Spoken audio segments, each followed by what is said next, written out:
मराठी, तुमचा विश्वास आमची ताकद.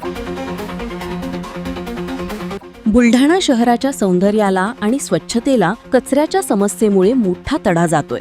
शहरात प्रवेश करणाऱ्या मुख्य प्रवेशद्वारांवरच कचऱ्याचे मोठमोठे ढीग साचल्याचे चित्र पाहायला मिळत असून बाहेरून येणारे नागरिक आता बुलढाण्याच्या स्वच्छतेवर प्रश्नचिन्ह उपस्थित करताय.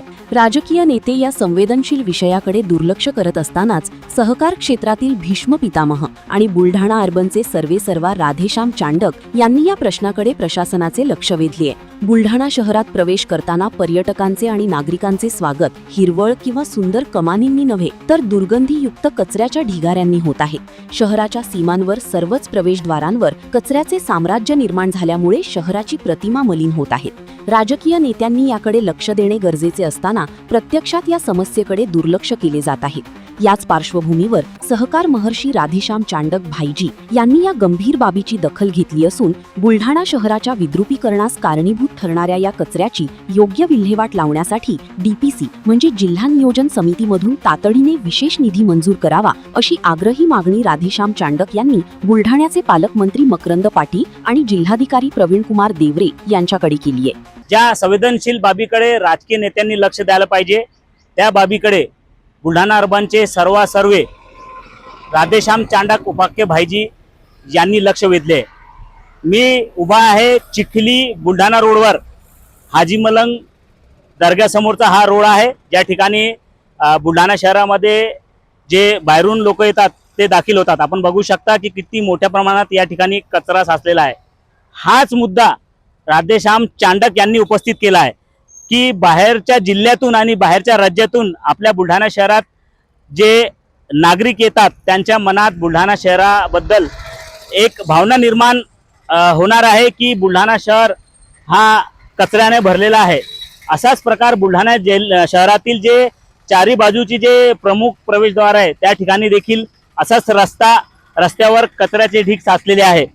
म्हणून जिल्हाधिकारी बुलढाणा यांना निवेदन देऊन राधेश्याम चांडक भाईजी यांनी एक विनंती केलेली आहे की डीपीसी मधून याकरिता निधी उपलब्ध करावा आणि बुलढाणा शहरामध्ये दाखल होणारे मुख्य प्रवेशद्वार आहे त्याची सफाई करावी आणि तिथं कुठल्याच प्रकारचा कचरा असू नये जेणेकरून बुलढाणा शहराप्रती बाहेरच्या जिल्ह्यातून बाहेरच्या राज्यातून येणाऱ्या नागरिकांमध्ये संभ्रम निर्माण होईल.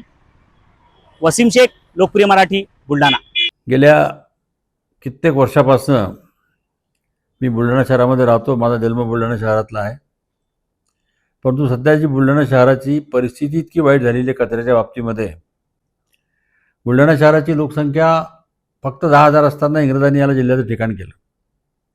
का तर शहराच्या तिन्ही बाजूनी पूर्ण जंगल आहे, वन्य प्राणी आहेत, सुंदर असे 4-5 मोठे मोठे तलाव होते. या ज्या शहराचं असं बकाल शहरामध्ये रूपांतर झालेलं आहे. आणि सगळ्यात महत्त्वाची गोष्ट वाईट याचं वाटते की गेल्या 4 वर्षामध्ये बुलढाण्यामध्ये मेडिकल कॉलेज उघडलं, आयुर्वेदिक कॉलेज उघडलेत, नर्सिंग कॉलेज उघडलेत, त्यानंतर हे ॲग्रिकल्चर कॉलेज उघडले आणि बऱ्याच शिक्षण संस्था बुलढाणा शहरामध्ये आल्या. त्याशिवाय बुलढाणा शहर हे आज विदर्भातलं प्रायमरी एज्युकेशनचं हब झालेलं आहे. आज बुलढाण्यासारख्या छोट्याशा गावामध्ये 6 मोठ्या कॉन्व्हेंट आहेत की ज्या ठिकाणी हजारो विद्यार्थी आहेत. जिल्ह्यातून सगळे लोक या ठिकाणी खोल्या करून राहतात आणि आपल्या मुलांना इथल्या कॉन्व्हेंटमध्ये शिकवतात. कारण की बुलढाणा शहरातल्या सगळ्याच कॉन्व्हेंटचं शिक्षण अप्रतिम आहे. त्यामुळे सगळ्यांना वाटते की आपला मुलगा इथे शिकला पाहिजे. सगळ्या कॉन्व्हेंट इथल्या फुल आहेत. मेडिकल कॉलेजमध्ये देशातनं मुलं आलेले आहेत. हरियाणा, पंजाब, राजस्थान आणि योगायोगाने मेडिकल कॉलेजचं हॉस्टेल माझ्याकडे आहे, मुलांचंही आणि मुलींचंही.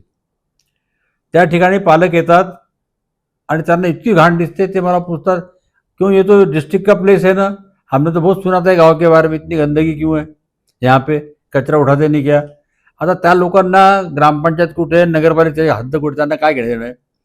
ते शहरात आले त्यांना वाटते बुलढाणा शहर आहे, हा कचरा कोणी का उचलत नाही म्हणून. त्यांना खूप आश्चर्य वाटते की जिल्ह्याचं ठिकाण असून इतके सगळे अधिकारी, वरिष्ठ अधिकारी जे राहतात, कचराच का बरं हा कोणी उचलत नाही, त्यांना खूप आश्चर्य वाटते.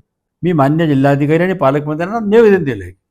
त्या निवेदनामध्ये मी आता ज्या गोष्टी बोलल्या सगळ्या लिहिल्या आणि माननीय पालकमंत्री आणि जिल्हाधिकारी यांची त्वरित दखल घेतली किंवा मी त्यांना विनंती केली की आपण तर नगरपालिकेला ग्रामपंचायत सांगितलं महिनाभर होईल काम आहे, आपण हे DPDC मधनं याचे वेळ टेंडर काढा, रस्त्यावरच्या कचऱ्याचे गावातले बाकीचे ग्रामपंचायत नगरपालिका साफ करे, पण मेन रोडवरच्या कचऱ्याची आणि सुलभ शौचालयाची आपण DPDC मधनं व्यवस्था करा.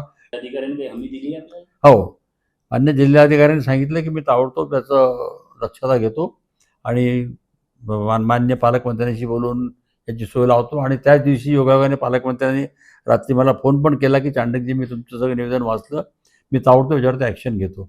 सहकार क्षेत्रातील ज्येष्ठ नेतृत्वाने थेट प्रशासकीय आणि राजकीय व्यवस्थेला आरसा दाखवल्यामुळे आता तरी जिल्हा प्रशासन जागे होऊन DPC मधून निधी मंजूर करणार का, याकडे सर्व बुलढाणेकरांचे लक्ष लागलीये.